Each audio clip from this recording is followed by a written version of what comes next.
अस्सलाम वालेकुम। अबरार रशीद आपकी खिदमत में एक मरतबा फिर हाजिर है और मेरी आपसे रिक्वेस्ट है कि अगर अभी तक आपने मेरे चैनल को सब्सक्राइब नहीं किया तो प्लीज़ इसे सब्सक्राइब कर लें और जो बेल आइकन है उसको प्रेस कर दें, क्लिक कर दें, पुश कर दें ताकि मेरी वीडियो का नोटिफिकेशन आप तक पहुंच सके।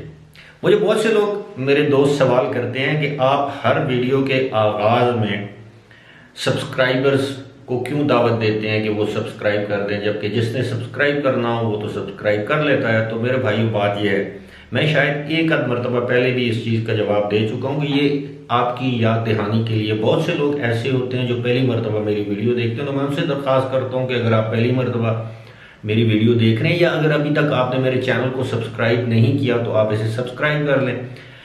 अब ये मेरा काम है उनको सब्सक्राइब करने की, मैं उनसे रिक्वेस्ट करता हूँ। और दूसरी बात ये है कि सब्सक्राइब करने में कोई भी मेरा जो सब्सक्राइबर है, अगर आप मेरे चैनल को सब्सक्राइब करेंगे और उस पर बेल के आइकन को अगर आप प्रेस करेंगे तो आपका क्या जाता है, आपका कोई पैसा तो नहीं लगता इसमें, आप मेरी हौसला अफजाई करते हैं। हाँ, एक बात ज़रूर है कि अगर मेरी वीडियो का नोटिफिकेशन आपको मिलता है तो आप अगर मेरी वीडियो नहीं देखना चाहते तो बेशक ना देखें, लेकिन मेरी आपसे दरख्वास्त तो यही होगी कि आप सब्सक्राइब भी करें, मेरी वीडियो को भी देखें और जो बेल आइकन है उसको भी दबाएं ताकि मेरी वीडियो का नोटिफिकेशन भी आप तक पहुंच सके।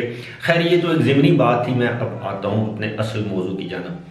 तो मौजू ये है मेरे भाइयों के यूएई में अब मुख्तलिफ जो डिपार्टमेंट्स हैं, ये शोबाजात हैं, वहाँ पर हज़ारों की तादाद में मुलाजमतें खुलने का इम्कान है। और बताया ये गया है कि 2021 के आगाज़ से ही मुलाजमतें खुलने का आगाज़ हो जाएगा। मैं आपको बताऊंगा कि किन किन शोबों में ये मुलाजमतें अवेलेबल होंगी और इसमें एक अफसोसनाक पहलू भी है, मैं उस पर भी डिस्कशन करूंगा। लेकिन उससे पहले मैं आपको बताना ये चाहता हूं कि अब पूरे यूएई में कोविड-19 की वैक्सीन बड़े पैमाने पर दस्तयाब या अवेलेबल है। शुरू में अबू धाबी में, उसके बाद शारजा, अब दुबई में भी अवेलेबल है। दुबई के लोग भी इसको धड़ाधड़ लगवा रहे हैं। और अब देखने में ये आया है कि जो वैक्सीन लगाने वाले जो सेंटर्स हैं, जो क्लिनिक्स हैं या जो हॉस्पिटल्स हैं, जिन सेंटर्स पर ये वैक्सीन लगाई जा रही है, वहाँ पर लंबी लंबी कतारें नज़र आ रही हैं। और हेल्थ अथॉरिटीज़ ने, यानी मुख्तलिफ रियासतों की हेल्थ अथॉरिटीज़ ने अवाम से अपील की है कि बेहतर ये होगा कि वो लंबी कतारों से या इंतज़ार से बचने के लिए वो पहले अपनी अपॉइंटमेंट करवा लें, यानी आप पहले वक्त ले लें ताकि आपको जो वक्त दिया गया हो उस वक्त आप जाएं और आपको ये वैक्सीन लगा दी जाए और आपका वक्त ज़ाया ना हो। लेकिन इसके साथ साथ जो जुड़ी हुई बड़ी अहम खबर है वो ये है कि जिस शख्स को, खातून हो या मर्द हो, जिनको ये वैक्सीन लगाई जाती है, उसके बाद उनको ये बाकायदा इंस्ट्रक्शंस दी जाती हैं, हिदायत की जाती है कि आपने वैक्सीन तो लगवा ली है लेकिन आपने मास्क का इस्तेमाल तर्क नहीं करना, यानी आपने मास्क बाकायदा इस्तेमाल करते रहना है। अब इसके पीछे क्या मंतक है? मुमकिन है कि वैक्सीन को मुअस्सर होने में टाइम लगता हो, क्योंकि पहली डोज के बाद 21 दिन के बाद आपको दूसरी डोज लगती है। यानी जो यूएई में जो वैक्सीन अवेलेबल है साइनोफार्म, उससे की आपको 2 डोजेज जो हैं वो दरकार हैं, एक आज और एक आज से 21 दिन के बाद।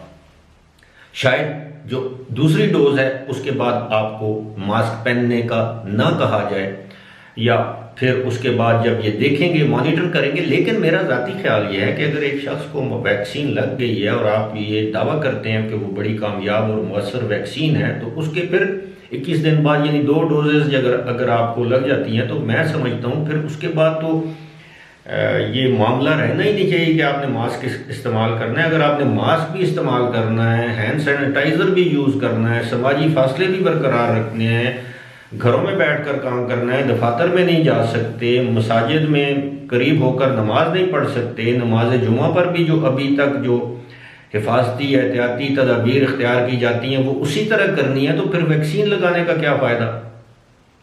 अब ये मेरा सवाल ऐसा है, मैं इसका जवाब किससे पूछूं? लेकिन अब मैं आता हूँ अपनी उस खबर की जानब जो मैंने आगाज़ में आपको बताई थी, जिसका यकीनन आपको इंतज़ार भी होगा कि ये जो नौकरियाँ मिल रही हैं, ये मुलाजमतें मिल रही हैं, ये किस किस शोबे में मिल रही हैं। तो सबसे पहले मैंने आपको बताया था कि अगर आप आर्टिफिशियल इंटेलिजेंस में कोई डिप्लोमा डिग्री रखते हैं या आपको नो हाउ है, अगर आपके पास स्किल है, आप समझते हैं और आपको इस काम का तजुर्बा है, तो इस वक्त यूएई में आर्टिफिशियल इंटेलिजेंस के स्किल्ड लोगों के लिए बहुत ज़्यादा मौके हैं। ठीक है। दूसरे नंबर पर मैं आपको बताता हूँ डिजिटलाइजेशन। अब इसको मैं आम लोगों के लिए मैं किस तरह एक्सप्लेन कर सकता हूँ, वो लोग जो डिजिटलाइजेशन के मास्टर्स हैं या इस सारे शोबे को, इस फील्ड से जो वाकिफ़ हैं, उनके लिए। और तीसरा शोबा है सेहत। फिलहाल मैं आपको ये ज़रूर बता दूं, इससे पहले कि मैं आपको बताऊं कि किधर किधर कितनी नौकरियां दस्तयाब होंगी, मैं सबसे पहले आपको ये भी बता दूं, बहुत से लोग मुझसे सवाल ये भी करते हैं ईमेल के ज़रिए कि जी आप ये क्यों नहीं बताते कि वो कैसे ये नौकरियां हासिल कर सकते हैं। तो आपके लिए मेरी अर्ज़ ये है कि बेशुमार रिक्रूटमेंट एजेंसीज़ हैं जो कि मंजूर शुदा हैं, रिकग्नाइज हैं फ्रॉम गवर्नमेंट। आप रिक्रूटमेंट एजेंसीज की वेबसाइट पे जाएं, आप मुतलका फील्ड के हवाले से अपना सीवी उनके पास अपलोड कर दें, सबमिट कर दें। मैं किसी एक रिक्रूटमेंट एजेंसी का नाम नहीं लूँगा क्योंकि मैं यहाँ पर किसी कंपनी की तशहीर के लिए नहीं बैठा हुआ, और इसलिए भी कि कल को खुदा न ख्वास्ता वो कंपनी कोई गड़बड़ कर देती है तो आप ये ना समझें कि वो मैंने उस कंपनी को रिकमेंड किया था या आपको सजेशन दी थी कि इस कंपनी। बहरहाल आप रिक्रूटमेंट कंपनी की वेबसाइट पे जाएं, मुतलका फील्ड का सीवी उसमें डाल दें। मैं आपको यकीन दिला सकता हूं कि जब भी वहां पर नौकरी निकलेगी आपकी फील्ड से मुतल्लिक तो आपसे कांटेक्ट किया जाएगा। और आजकल तो स्काइप और जूम पर इंटरव्यू किए जा रहे हैं। अलबत्ता ये अलग बात है कि वर्क वीज़ा जब खुलेगा तो फिर उसी वक्त आप वहाँ पर जा सकते हैं, या विजिट वीज़ा ओपन होगा तो आप विजिट वीज़ा पर जाकर वहाँ पर अपॉइंटमेंट लेटर लेकर अपना विजिट वीज़े को वर्क वीज़ा या एम्प्लॉयमेंट वीज़े में कन्वर्ट करवा सकते हैं।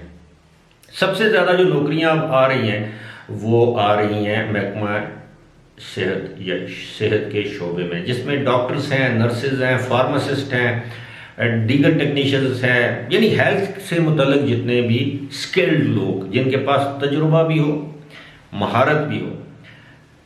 लेकिन सबसे बड़ी बात यह है कि अफसोसनाक बात यह है कि एक अबू धाबी बेस्ड एक हेल्थ कंपनी है, उसने ये अनाउंसमेंट की है कि वो 2021 के अवाइल में यानी आगाज़ में 1500 अफराद को अपनी कंपनी यानी सेहत के शोबे से वाबस्ता जो कंपनी है, मैं उसका नाम दानिस्ता तौर पर नहीं ले रहा, वो 1500 लोगों को हायर करेगी, जिसमें डॉक्टर्स, नर्सेज, जिस तरह मैंने पहले जिक्र किया, तमाम शोबों से मुतल्लिक लोग होंगे।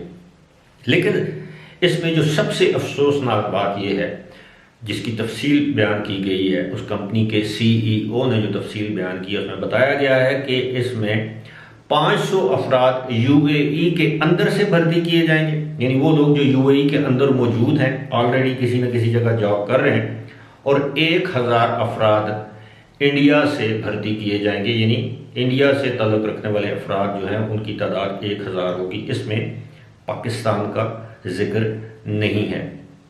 अब आप मेरी बात को समझ गए होंगे कि आने वाले दिनों में पाकिस्तानियों के लिए वहाँ पर मुलाजमतों का हुसूल कितना दुश्वार और मुश्किल हो जाएगा, सिवाय उन शोबाजात के जिसमें सिर्फ और सिर्फ पाकिस्तानी जो हैं वो काम कर सकते हैं। अब मैं आपको मिसाल देता हूँ, जैसे कंस्ट्रक्शन का शोबा है, अब वहाँ पर 40-50 डिग्री सेंटीग्रेड में कोई आपको भारी भरकम काम करना है तो वो सिर्फ हमारे सूबा खैबर पख्तूनख्वा के पठान भाई, जनूबी पंजाब के सख्त जान लोग, कबायली इलाकों के जफाकश लोग ही कर सकते हैं, या पंजाब के लोग दीगर, या अफगानी कर सकते हैं। दीगर ममालिक के लोग इस तरह का सख्त जान काम जिसे कहते हैं, यानी जिसके लिए सख्त जान चाहिए, मजबूत जिसामत चाहिए, हौसला चाहिए, दीगर ममालिक के लोग बदकिस्मती से ऐसा काम नहीं कर सकते। तो लिहाजा जिन शोबों में तो उनके लिए पाकिस्तानी नागुज़ीर हैं,